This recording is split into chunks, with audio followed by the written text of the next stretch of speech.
It ended up being, by the end of it, close to like 1.5, 2 million that I didn't get paid out on. Some major mistakes were made. I didn't really actually have initial intentions of getting into sales. I already knew that something bad was gonna happen. You're gonna have to do things that you don't love doing, and you may not get results for weeks or months or any of that. I've always been an entrepreneur at heart. It's very difficult for me to get stressed, but that particular business owner was doing some shady things. Be careful about the partners you choose to do business with. I knew enough to be able to figure it out, and that's another thing too, is just unwavering confidence typically always gets you through.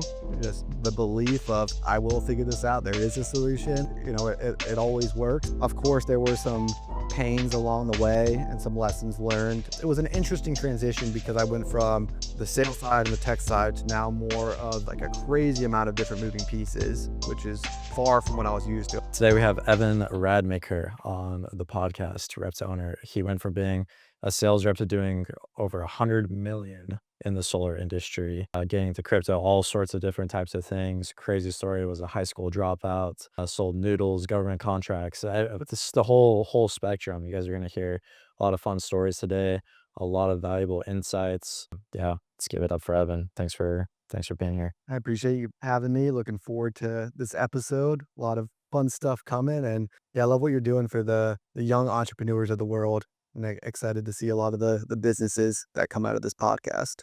So when you started in sales, how did you decide what you wanted to sell, whether it was a product, service, or something that you had skills on? Yeah, so it was really more, I was 16 years old, and a bunch of buddies at the time went and were working at a random call center selling deregulated energy. And at the time, it was just a job, just knew people who worked there, knew I could go get a job. I was like always into entrepreneurship and communications and things. So it's like, all right, let's do it. And got into that at first, 16. I think I did that for about, maybe 2 years, and just cold calling people, 4 to 8 hours a day and trying to get them to save on their power. Right. Yes, it was not sexy or anything like that, but it was a good start. What pushed you to want to get into sales? I think it was, I didn't really actually have initial intentions of getting into sales. I've always been an entrepreneur at heart. I think my first run-in with entrepreneurship was when I was younger. I had a dollar bill, and I learned how to fold it into a ring. I went and sold that for $5 to somebody. And that was kind of like the first thing that I did. And then I was selling, candy in middle school on the bus and drinks and things like that. So I'd always been, attracted to that. And, I've always been a people person and loved communicating with people and building relationships. And so it kind of just naturally, flowed into, hey, there's this opportunity, I'm just going to go do it to make money. And then turn out, hey, I'm actually pretty okay talking to Really people nice. and get some yeses. So that's kind of how it started. Wasn't any plan or intention initially, just led me there, and then actually went away from it for a while too and found my way back, but we'll get into that. Wow. And we talked about you dropping out of high school too. Was that while you're doing the sales role? I started the sales really shortly after. Like, so I dropped out of high school, believe I was 16. It was just when junior year started. I just, I was in engineering programs in the school, all of that kind of good stuff. I just had a really hard time with doing my homework and waking up early in the morning and all of that kind of stuff. So grades weren't great. I was passing all my tests, and then just decided, I'm going to drop out of high school now. I'm going to go get my GED. I'm just going to go straight to college. I'm just going to, because they have those pathways of, oh, you take these extra classes while you're at school. And I was, you know what? I don't think that's an option for me. I have like a 2 point something GPA. I'm just going to drop out, get my GED, and go to community college. So I did that. And I think I did two semesters at community college and hated it. I was like, why do I have to take these classes when I want to learn this stuff? And so they're, forcing me down this lane of things that I didn't want to learn about. And so I decided, you know what, I'm just going to go figure it out myself in the world. And that's kind of what happened. Just stopped going to school, kept doing the sales thing, and just moving along. Yeah. How quickly did that progress from you? I know you've been in a couple different sales rep positions. Yeah. So, that first initial one was just cold calling people, homeowners, trying to say, hey, we can save you money on your power bill. Just give us your account number over the phone, agree to this, here's your new rate. And it was really, really easy. It's just save money. You don't have to pay for anything. Just give us your account number and we'll get you signed up. So that was, super easy position. And then after that, I moved into government contracting type sales. So we would work with small businesses or large businesses and sell them, government solicitation packages. So bid writing for government projects or proposals, or softwares to find government projects, certifications for different business types. So like veteran owned, minority owned businesses. So there's all these different government certifications that give them an edge when they're going to go and apply or bid on government jobs. So did that, started off there as an appointment setter. So I was there with two buddies that I knew and my older brother. So we were all there as appointment setters. And then from there, we just had really good numbers. My brother had some good numbers, so my buddies did. So we got moved up to this new sales program that they had started. It was small ticket items. Like they have appointment setters, this brand new small ticket item sale program, which was like $500 over the phone sales, and then a B team closing team for their larger tickets, and then, an A team. So I'm 19, yeah, probably 19, 18, 19 years old at this time, gone to the small package team. Within a month of being there, sold a ton. I don't even know what the numbers were, but they moved me up to the B team, went there. In this role, I'm pulling credit cards over the phone for like 10 grand, 15 grand, 30 grand with business owners. And I'm some 19-year-old kid, just sitting there like trying to figure this thing out. I have no idea, really how this stuff functioned initially. I learned a lot along the way, but then shortly after that, I got moved up to the A team closing. Was youngest person there by far. I think the next person, like age-wise to me, was probably like 30, and I was like 19. All my buddies that were still on the small package team, and that's when I like was first making, at the time what I thought was like just insane money. I was like, this is crazy. When I bought a car, did all these things, I was making, sometimes, 2 to 4 grand a week in commissions, and I was just, this is awesome, and so that was fun. Did that for a little while, probably about a year and a half. And then that particular business owner was doing some shady things. So I decided to move on out there. I didn't really fully believe in what they were doing. As I learned more about it and like the results that the businesses were actually getting from these services didn't really make sense for what they were spending in some cases, just depending on what it was. And like the ownership there, they were really just focused on bringing in as much cash as possible and not really as much about servicing clients to a high level. So moved out of that. And then, yeah, the next like period of my life is just really random, like extremely random. But I was on the road for like 10 months out of the year selling noodles. So Noodles. yeah, really, You went from pulling $10,000 off the phone to noodles. yeah. How'd that happen? It was, I had just left that place. I was still young. I think I was at this point now I'm 20, and, I'm just kind of figuring out random things. And, I just needed some cash, and I had a buddy who like sent me a photo of all this money. I'm like, dude, what are you doing? He was like, oh, I'm doing this. Selling And noodles. yeah. And what I didn't realize at the time was the picture that he sent me of all this money was actually just like the tip jar of like all of the tips combined. And I'm thinking like, man, this dude just made like 600 bucks, in this thing. So I went out there and worked a weekend with them. I think it was at, where was it? It was in St. Pete. That's like some Grand Prix race over in St. Pete. So went there. I was just shoving noodles in a cup, and it was chill, like the people were cool that I worked with. It was like a dude just running his business. I'm really, really nice guy, learned a lot of good things from him, but it was just, something to do at the time for some quick money. I thought I was going to work like, hey, an event or two. And then Yeah. all of a sudden, next thing I know, I'm in Tennessee at some music festival selling noodles. And then Wait, are these like Well- the famous noodles you get from all the festival? Like Probably. whatever the name of the brand. island noodles. Yes. Yeah. Those are the best noodles Yeah. ever. They are. They absolutely really, really are. Yeah, it's all If good. you haven't tried island Yeah, noodles, yeah. Shout out, Brad. You're that's listening. sick. Yeah. You said festival, and at first I was like, okay, I might know where he's going with this because Yeah. you guys are at markets and all Yeah, kinds of stuff. exactly. Yeah, all of the Love it. Yeah. And so I did that for almost 2 years, and I got to the point where like I was running shows myself with a buddy of mine. Like we were switching off cooking, and I was the guy behind the wok with the fire, and it was crazy. I mean, that's probably the hardest I worked in my life, to be honest, because it was like the music festival weekends or whatever it is, or there's this one called Rock on the Range in Ohio that we used to do. it would be we get there at 6 a.m. and as soon as the show opens, there's a line of 100 people until the show ends. Yeah. It's like nonstop all day. Like the amount of Love it. revenue we would do over sometimes like over $1 million in a weekend in revenue in noodles with 2 booths.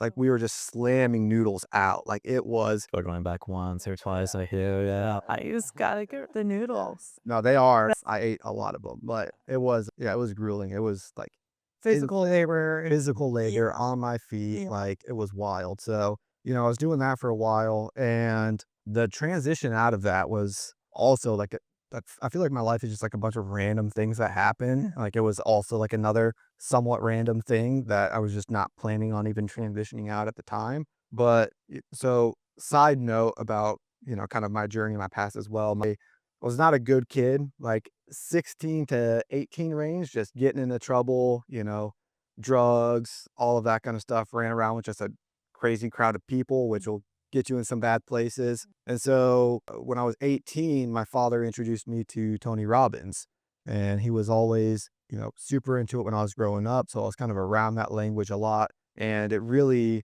fit into my mindset as well as a person and just my ideals of, achieving great things. And so he got me involved with a Tony Robbins event when I was like 18. It was awesome.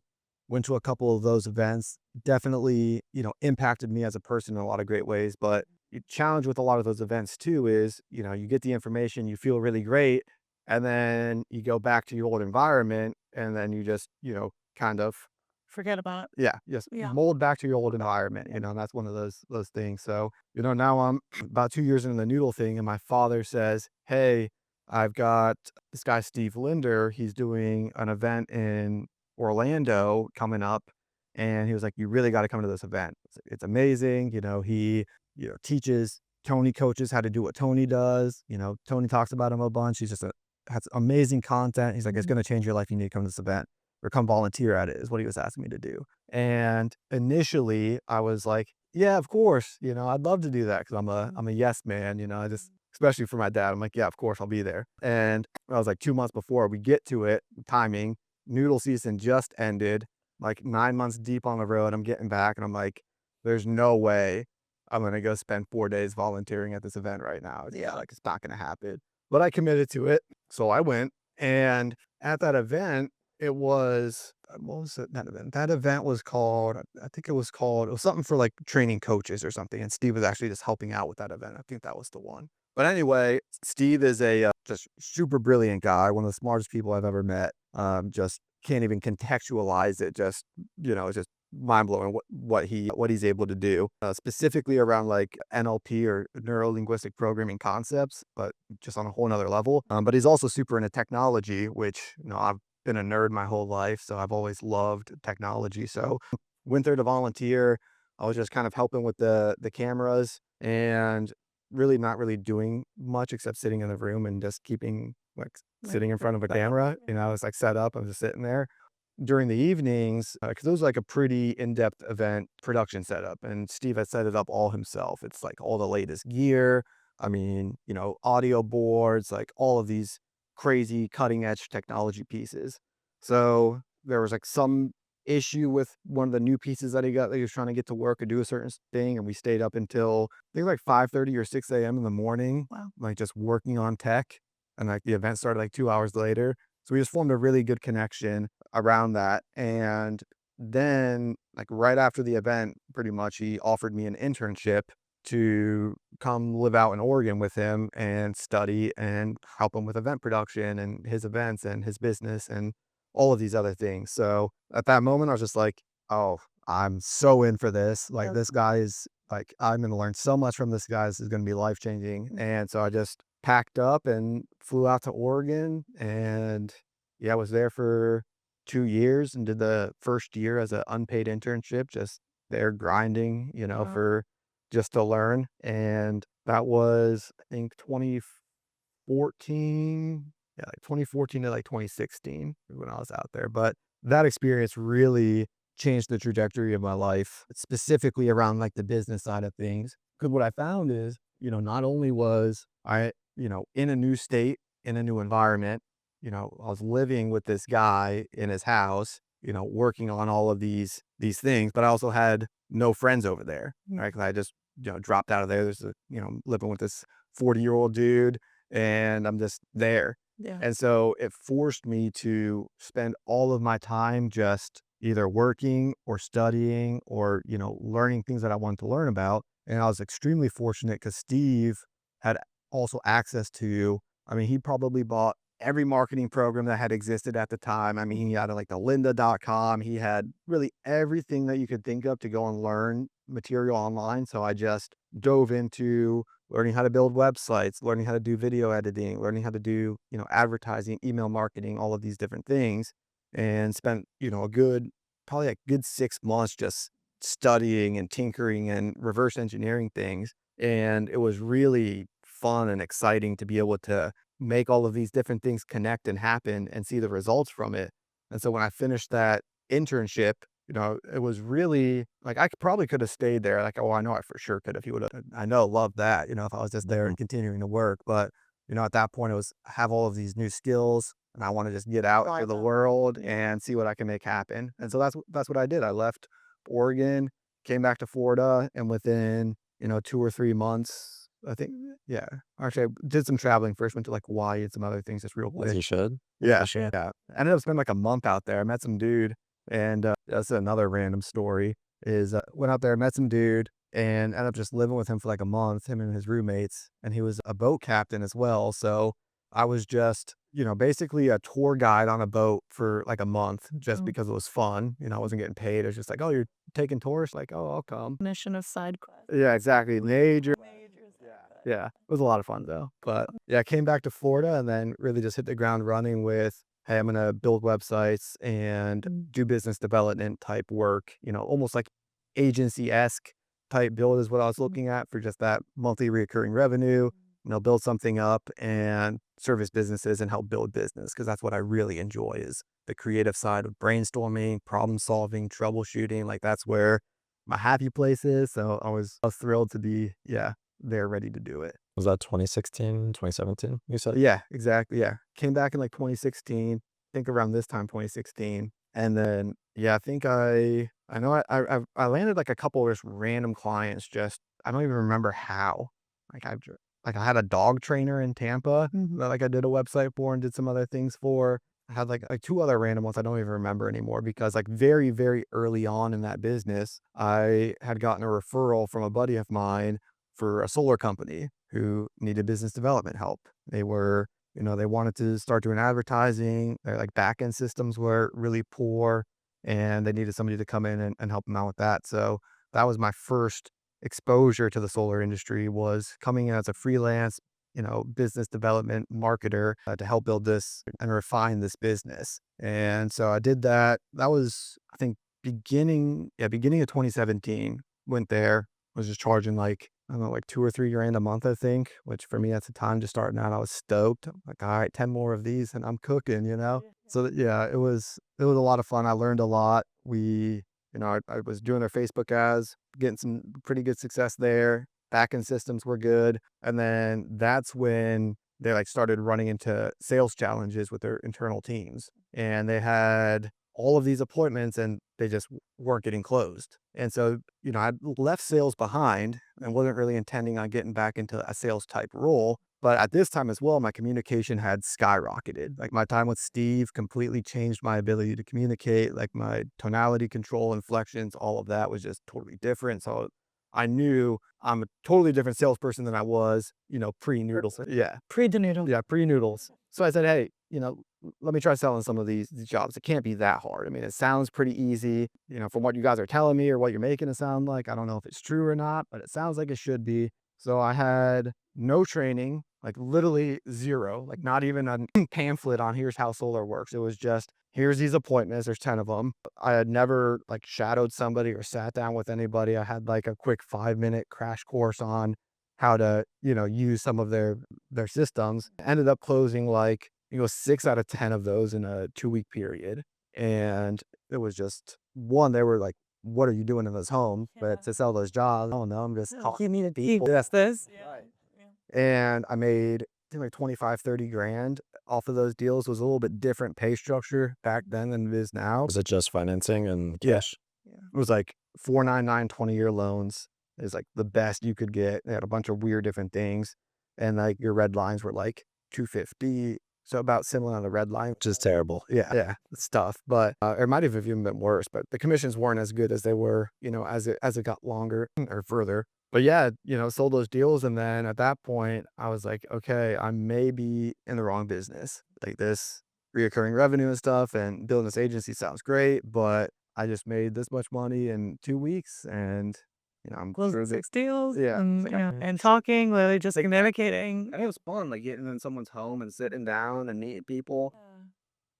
So then I started thinking, okay, how am I going to start a solar company?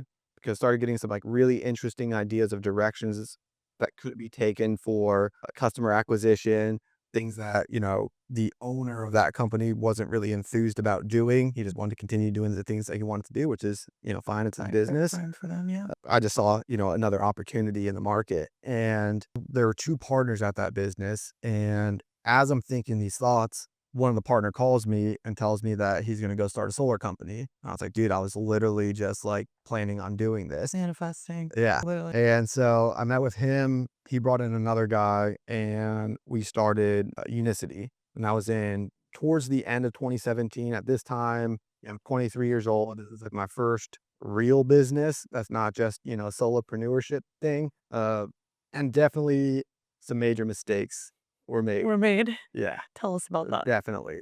Yeah, the number one thing there is you got to have good contracts. Like you have to, even if you trust the people, and Ian and I have talked about this a bunch over times, even when it's coming from my company, I'm saying, Ian, have an attorney look at it Yeah. because Never know. you just never know. And you never know when things can be worded or oriented a certain way to give, advantages or disadvantages in other areas. And, that's really what happened to me is I didn't fully understand how the contract functioned or how it was written.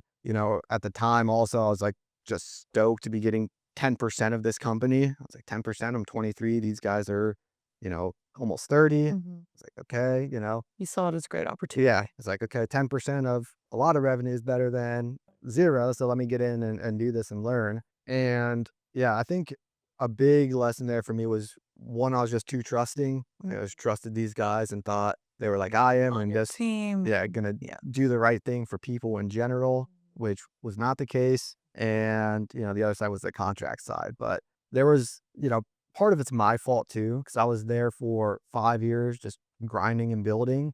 And, I felt like there was something going on that was, not right or shady and just turned a blind eye to it because I didn't want to believe it because it's like, what else am I going to do? Like, They were your friends. yeah. And I'm Partner, yeah, you're dedicated, put time into it. exactly. Yeah. I'm 4.5 years into this. And it's like, what am I going to leave? And so Over. yeah. And my wife the whole time was saying, hey, there's something weird going on here. I'm like, no, it's fine. It's fine. So, On fire. yeah. Everything's fine. Yeah, I don't think I'll ever live that one down, but Yeah. it was, yeah, it ended up being by the end of it, probably close to like 1.5, 2 million that I didn't get paid out on money that should have gone to me. So it was definitely a large sum. We had to go, can't speak on details, but, ended up going a legal route. There was mediations and settlements. Can't talk about any of them, but, it just was not an ideal Situation. yeah, it was just not good, but a lot of really great lessons learned on that side. And, one of the big things now is always just spend the money, just pay the attorney. If I would have just paid an attorney a couple grand at that time, I would have saved, 1.5 mil off of one thing. Like you just never know. So it's So you would say that'd be a big thing to tell any sales rep that's looking to start a business or On a bill. go in on the partnership. and like ChatGPT is great and all, but But it's not an attorney. yeah, but it's not. I mean, we're working on, so my wife owns a business as well, and she's working on some complicated agreements right now, like joint venture agreements, software licensing agreements. And, we're going back and forth with the attorneys on it, working on drafting all of these documents. And, he's telling us, hey, put together this outline, do all of these different things so we can make sure that we're protecting the right things in the right ways. And so I go to ChatGPT, right? And I'm like, all right, here's what I need. Here are my attorneys asking, here's the outline. Yeah, as you do. And, here's and I spent some time prompting it too. Like I added in like a lot of, here's what I'm looking Detailed, for. yeah. Miss that. I sent him off the outline and he just ripped it to shreds. Right. Just tore it apart. And I was like, okay, maybe there's a little bias there because there's AI doing his job to a degree, but also he made some really good points on just things that if we had So gone that route for a contract, yes, you leave yourself so wide open for stuff that like a normal person or even AI is just not going to think about or consider because circumstances are always so unique for businesses or attorneys know. specifically. Yeah, exactly. You can have more of that conversation, around. Yeah, yeah. Yeah. So I guess, like, with that as well, because obviously sales reps, when they're trying to start or acquire a business, sometimes they're not gonna have the capital to go through and do that, right? So, like, what advice would you give them at that point? okay, so the sales rep looking to start a business and they don't have capital. Okay, so it just depends on what you need the contract for and the scale of what it's being used for. If you're looking for a contract for clients to sign, definitely something that you want to have professionally done by an attorney, but you can get by, until you're ready, until you have the cash flow coming in and all of that. Partnership agreements or operating agreements for the business, it's like you just got to find a way, or you put together some sort of, placeholder document that is going to be revised later down the line and just get it done as quickly as you can. So get something in place so you have it, to the best of your ability. And as soon as you have the revenue or capital to go and hire an attorney to do a real one, then do it and don't put it on the back burner. But you can definitely, use some of those like the rocket lawyers or the chat GPTs for some initial protection. But anything long term is just you're inviting risks and liability and problems. So what happened after all this aftermath with Yeah. this solar company? Yeah. So it's interesting as well, the story of how I find myself at Flow because, I was running the sales dealer program at Unicity. So I was responsible for, recruiting and onboarding sales organizations that sold solar, managing them, helping them, and then also, training and managing my own team while also, selling deals here and there as well. And I had a team from Utah that were just killing it, and they were just doing some crazy numbers. It was like my first exposure to door to door. That just wasn't a thing I don't know if it was because I'm in Florida or no, that's Shout out to Utah. yeah, for real. But when I saw that, because the way that we ran our business before was, lead aggregators, we buy leads, just a lot of online stuff. And it worked really well. And then, these sales groups. And then when I was exposed to door, I was like, this is crazy. These guys were out here selling, 100, 150 jobs a month and they're just knocking on doors. And so that like really opened things up in my mind of what was possible out in sales for solar. And the Utah group, one of the guys who was there recommended that Pat and Flow Energy come and talk to me. And so we had an initial conversation, talked with Pat. He had just left his company. He was just starting Flow. And I think he was working with an installer, transitioning out of that one and looking for like his permanent installer. So we met, we went and played golf, kind of just talked and everything, and was really sure, honestly, that he was going to come and sell for us. I was like, there's no one he's right here in Clearwater. There's no one that's going to be better than us. Like, I know we got this. And then he ended up going with this other company in Utah. And I get why he did. They promised him a bunch of stuff that they didn't follow through on, like stuff that I just wasn't willing to do. It was like a lot of like admin stuff for him and his team and all of these things that they didn't deliver on any of it, but they sold him the dream on working with them. And so fast forward like probably like 8 months down the line, we randomly go out golfing again. We just stayed in contact, randomly go out golfing again. We're just talking about business, talking about my business. He's talking about Flow and his experiences. And we're just, kind of hanging out, having a normal day. And he's telling me all of these crazy challenges they're having with their other installer. Like they're not getting paid. They have like 10% of their roofs have leaks in them from the installs, like all of this crazy stuff. And, I already knew that something bad was going to happen, down that line with that installer. So I told Pat, I just said, have you guys ever looked at becoming an installer? Like you have what most installers could only dream of, which is internal sales.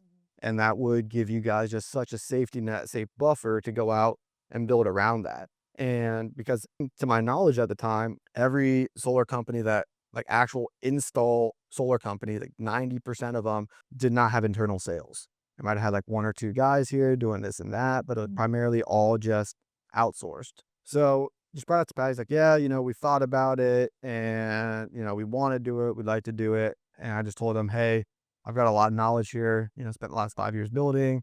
Let me just tell you guys what I know, and you can make a decision for yourself if it like makes sense for you guys. You know what you'd be getting into before doing it. So I went to the Flow office and met with Pat. I met with Richie, and really I'm just giving them all the information. Hey, here's everything that you would need to know about being an installer. Here's what you have to watch out for. Here's like starting up, pretty much just everything. And I think Pat might have asked a question or somebody. I think it was Pat. He said, would you ever, and I saw Unicity at this time. He's like, would you ever think about leaving where you are now to, come partner with us? And prior to that, I'm very loyal. So like in my mind, even though I'm getting screwed over and know something's weird, I'm like, oh, I'm never leaving this company. Yeah. I'm just going to figure it out, have conversations with them, we'll make something work. And, I just, the type of person or people that Richie and Pat were, and like their personalities, their backgrounds, their faith were just completely couldn't be any more different from the guys that I was working with.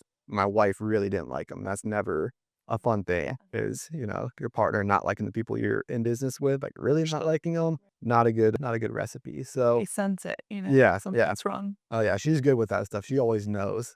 Like, oh, I'm like, I love that person. She's like, they're a terrible person. I'm like, she's awesome. Yeah, Women usually can tell. We're like, they're good, they're not. 100%.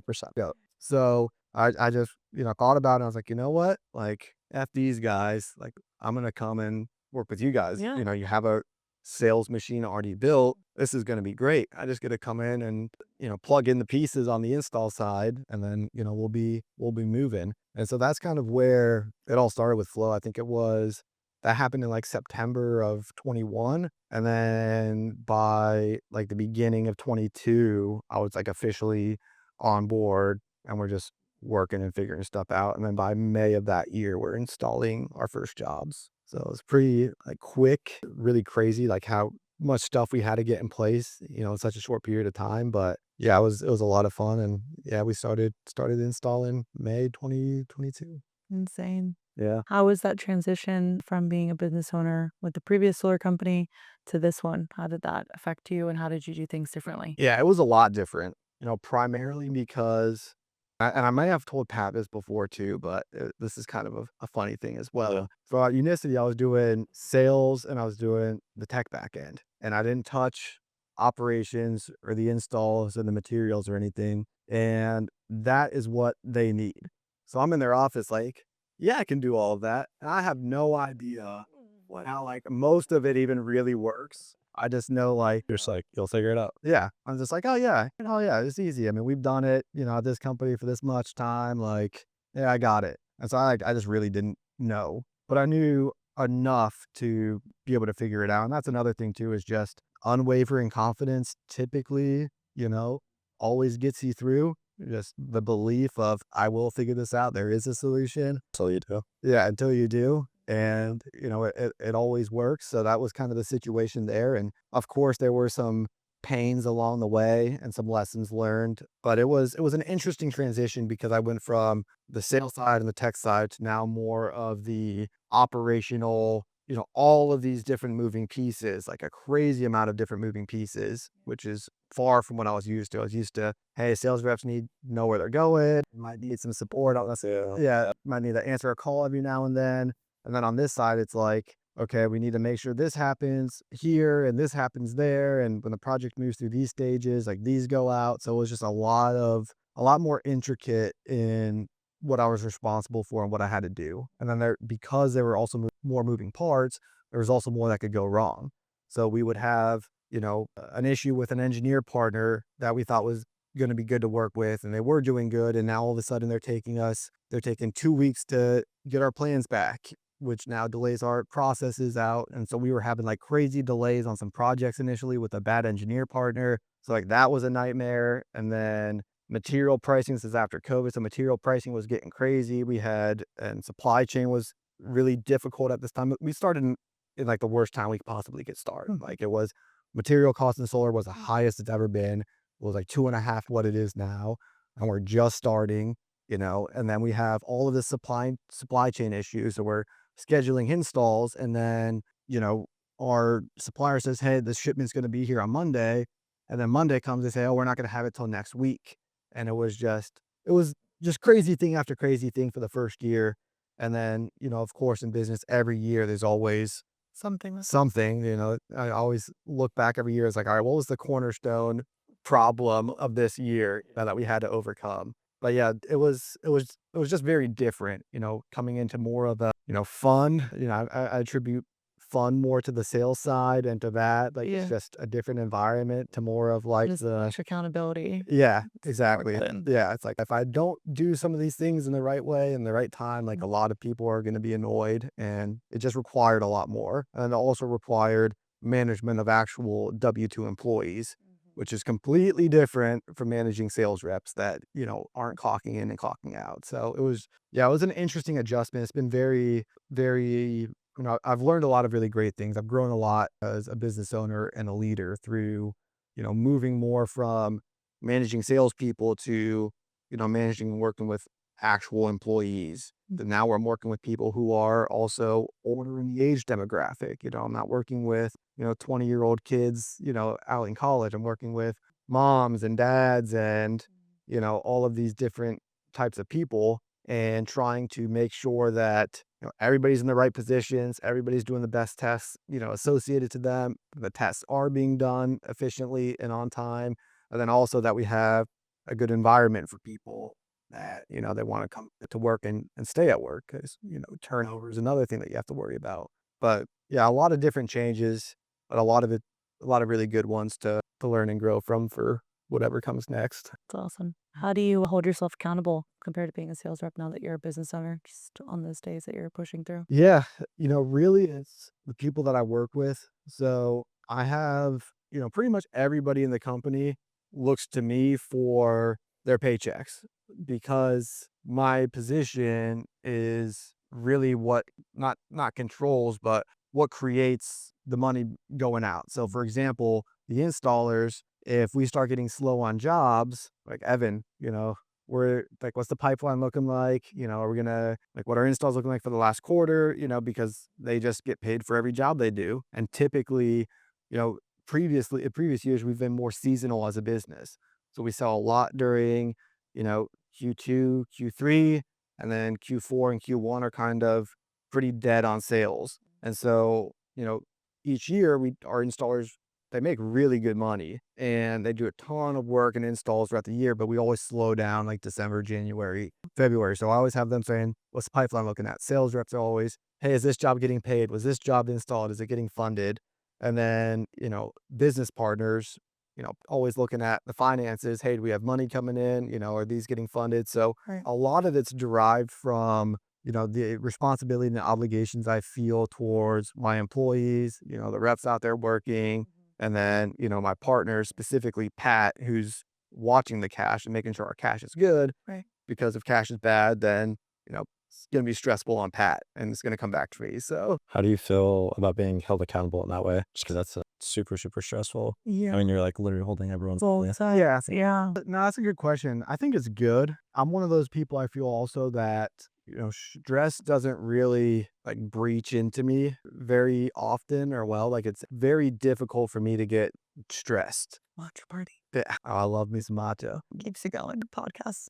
And mainly it's because, I think there's some critical mindset things that were installed in me growing up, and then in some of my development stages that I don't really think about. I think that at this point they're unconscious, but a lot of it is derived around the concept of, things don't happen to us, they happen for us. Or it's the whole, bad things don't happen, good things don't happen, events happen, and it's the meaning that you give those events. And so because my mind has always been around, and I wouldn't say being like overly optimistic or seeing the positive, but just choosing what meaning I give to things, it allows for me to not really be in stressful mindsets or in, frustration or anger or things like that. It just doesn't really come to me, because I just never choose to give anything those meanings or allow them to infect me. And also because I know that all of your, your energies or your, temperaments or emotions control, your actions, and also controls outcomes and things that we can't even really perceive or think about, but it's just the energy's out there and people can feel that too.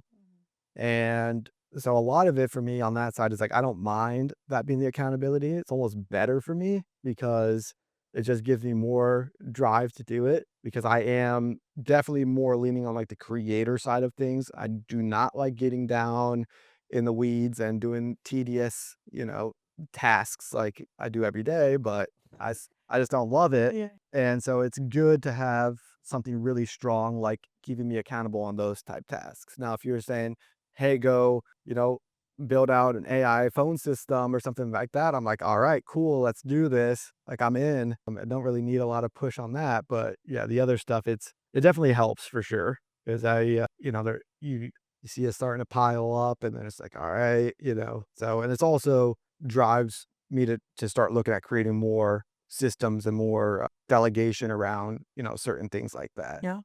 And I mean, talking about systems too, when you were first getting into business and setting up everything for yourself and obviously the business as well, what were some of the first systems that you wish you would have inputted sooner into your own life and then also for the business?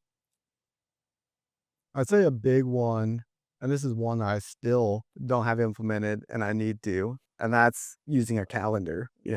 My if you saw my wife's calendar, you would think it's like way overkill. Like, it is absolutely insane. Like, everything is just, Routine. and I'm like, I'll figure out the day as I go. Yeah, exactly. So she's trying to put me on it, or has been for a long time. But that's one of those things where I know for sure things fall through the cracks sometimes. I miss things. I don't respond to people when I, should. So there are some things that I'm aware of that are not even character traits, but really just unaction or no action on things that should be having action on it. And it definitely affects relationships with people. And it also affects, just my ability to get the things done that need to be done, within the time. Yeah. So that's probably one of those, and I've gotten better at it. Yeah, I've gotten better at it with calendars and tasks and tracking things, but that's one of those ones where if I could just embody like a new habit or behavior like today, right now, it would be effective use of time blocking and scheduling and executing on it. It's one of those things that's always slipped away from me. Look how Very it's fortunate. done. She's going to watch this and be like, Evan. He's like, gotta do it. She asked me the other day, she's like, "You using the calendar?" So we just set up a new one like last week, with like more personal items like, going to the gym and taking vitamins and all of these things. And I am not doing great at it. Sometimes I am, but yeah, no, definitely some work there. So that's an important system for Yeah, sure. yeah, that's a big one. I think the other one too is, just being as regimented in what you're doing as possible. One thing that's always stuck with me, and again, this is another one of those things where sometimes I need to think about this a little bit more, but it's something that my father told me when I was really young, and it's a very, very popular saying, but it's how you do anything is how you do everything. And I would say that that's just another one of those, business owner concepts, especially as a business owner, because you're dealing with employees or people and they're watching what you're doing and how you're doing it, watching, you get there before them and leave after them or whatever it is, and I think that's another one of those things just to have in your mind when you're doing anything is just, who am I as a person? Who's my identity, and is this acceptable or not for, what I'm doing? So that's not really a system, but more of a mindset piece. Mindset. It's a system. Yeah. 'Cause it's every single time you come to a decision, you have to run it through your framework with your identity. So For sure. in a way, I guess it's a mental framework. Yeah. And you wish you had applied that sooner. Yeah, that's one where it's, I think partly too because of the way my brain works and my personality type is I'm very much, one on the creative side. So I see this a lot when I'm building new tools or building things is I just rip through it. I mean, like I'm there, I'm troubleshooting, I'm figuring out the problems and I get it functioning and then I'm like, cool, I'm done. You're never done. And yeah, it's just like, then I go and find out that this is wrong and there's these errors now and this and that. And so like, that's one of those things where it's me having to fight against my natural behaviors of I just go and build and do the fun stuff when in those particular examples, the next step would be, okay, go back, thoroughly test, thoroughly check everything. But to me, my brain is like, no, Yeah. it's working. We did it. Ship it. But it's just making sure you hold that belief and identity. Yeah. Yeah. If you had to start over today, how would you rebuild your business? Oof. A couple big things I would do. Number one is I would start earlier for sure.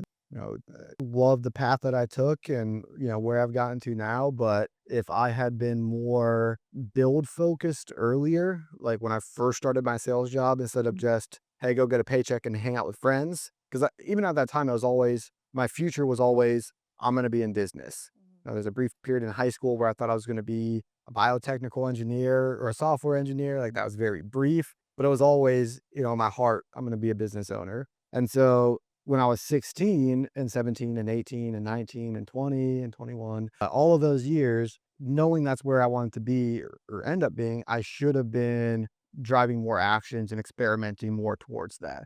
Mainly because you have more freedom and flexibility. Like a lot of times people are living with their parents, they don't have the bills that they have now. They have a lot more freedom of time, a lot more energy in some cases too, less weighing down of responsibilities and burdens and financial stresses or whatever life throws at anybody. But those, I believe, would have been like very critical years of, not saying I would have built something crazy in those years, but hey, maybe I would have learned that contract lesson a little bit earlier, or maybe I would have learned some other Build things. something sooner Yeah, into or it. gotten into a different lane, but it would have just opened me up to more opportunities. Yeah. And who knows what it could have done. So that would be one, is definitely start earlier. I think the other big one would be really be careful about the partners you choose to do business with. Like that is probably one of the biggest things I would say. And I think a good way to think about it as well is similar to an employee hiring process or in a sales hiring process. How many guys do you have to go through to get a good one? Well, not saying it's the same for partners or business owners, but it's certainly not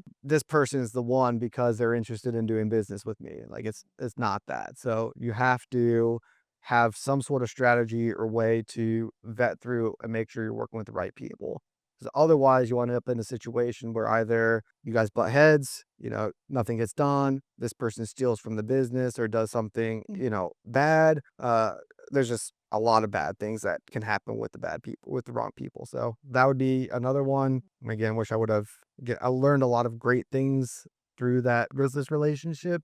So I can't be too upset about it, but Yeah. I guess what's that framework that you put someone through? it could have been better. No, or if you were to go back. Yeah, I mean, one, the contract side helps protect a lot. Like you can mitigate from a lot of the potential things there. I don't know because I kind of just fell into the flow partnership, and I think I didn't have a specific assessment strategy around how do I know these people are the right people. I think that's a great idea and something that for sure should exist. Like, Percent. yeah, But if you had to create it, like, yeah. what would that look like? I think one thing that's very important are the commonalities in the people that, I work with now or would want to work with in the future. And none of these are like, it has to be this or it has to be this, but just, there are signs within the people. So like one thing is you have to spend time with them, and even work with them prior to the business relationship, like see how that works. If you're on a tech company and you guys are working together and you can't get through, some basic stuff because you're arguing and can't agree, not a person you should be working with, obviously. Right. But I think there's some key characteristics. Like number one that sticks out is faith for me, and my whole life I've never been super religious person. I believe in God.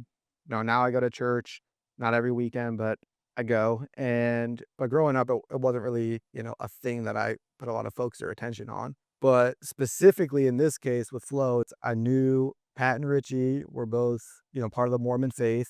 And I didn't know like a ton about that faith, but I knew that they went on 2-year mission trips to go and help people. And I was like, well, these must be, and probably not the best answer because I'm sure there's people who do that aren't good or wouldn't be the best people. But it was one of the indicators of, okay, I can definitely trust these people probably more than I can trust these people.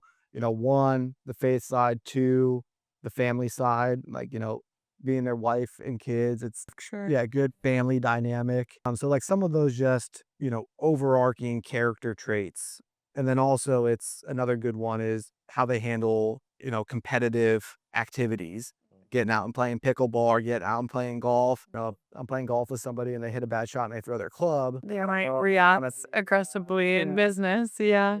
yeah. Could So be it's definitely some kind of characteristics to look yeah, out for yeah, when you're negotiating and trying to work with yeah, people and partner. yeah. So those guys specifically, that's what I saw. I was like, okay, definitely better than these people. What would you tell a sales rep that wants to go all in on starting a business today? I think there's a lot of things. I'm trying to think of probably the biggest ones and some of the things that have prevented me from different side projects and things in the past is it is very, very easy to get distracted, to start on one thing and see something shiny over here and think, oh, this is going to be better. I'm going to go work on this.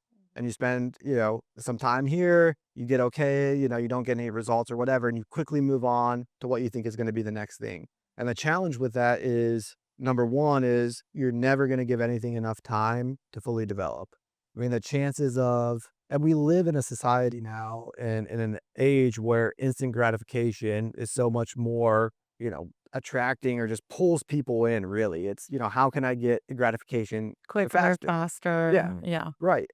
With anything, anything, whether it's learning a instrument or a sport or making money or whatever it is. And so because of that, I think a lot of the businesses that fail are primarily because people start it and they move on too quickly and they just chalk it up to didn't work out, wasn't right, whatever it is, get distracted by something else. And the people who truly build and make it, like they are in it for the long run. Like, yeah, yeah. And they just keep on going and keep on going and keep on going. And it's those, one of the things I like to talk about is the concept of overnight success. And it's just such an interesting, phrase of, and I've even been guilty of it in times. It's like, God, you just blew up overnight or, but really it's just a massive amount of accumulation of work and effort and adversity that nobody sees. And then all of a sudden this person is booming, insanely successful. It's like if Flow, all of a sudden 2 years from now, has 10x the volume or 5x the volume we do now. It's not just something happened. It was this accumulation of all of this stuff. And I think people forget about that or they don't, or they It's not taken into account. not take it into account. They move into it thinking, I am going to generate my first X amount of dollars in my first month or my first 2 months, and then it doesn't happen. And the reality is, it's not that it's a bad thing they're selling or doing or business that they're building. It just either A, just needs more time or more opportunities for something to happen, or yeah, it's probably just that they just need to keep going at it. And yeah, I would say that's probably the biggest advice about the people I think about the sales guys now that we're trying to get to do more recruiting. It's like it's going to be hard. Like it is not going to be easy. You're going to have to do things that you don't love doing, and you may not get results for weeks or months or any of that. At the same time, you're set up to really build a business for yourself, build something that's reoccurring and long term, and you can keep building on top of it. And this is how you set yourself up to go do other things in the future and not constantly sell jobs. Because, I think sales is great. And I'm going to use specifically solar as the example. Really, really great opportunity. I mean, it's a great opportunity for a lot of reasons, for the skill set, for the financial impact that it can make, the people that you can meet. And I think it really can set up a lot of people very, very well for whatever they want to do in life. And the challenge though is people get comfortable in some of those sales roles, environments. When they're doing good. They're doing good, they're making this money, but they're not thinking about this is a transactional, just, 1 unit in, X units out, or 100 units in, 1 unit out. It's just a trade that they're doing, day in and day out. And it's how long do you want to keep doing that trade for?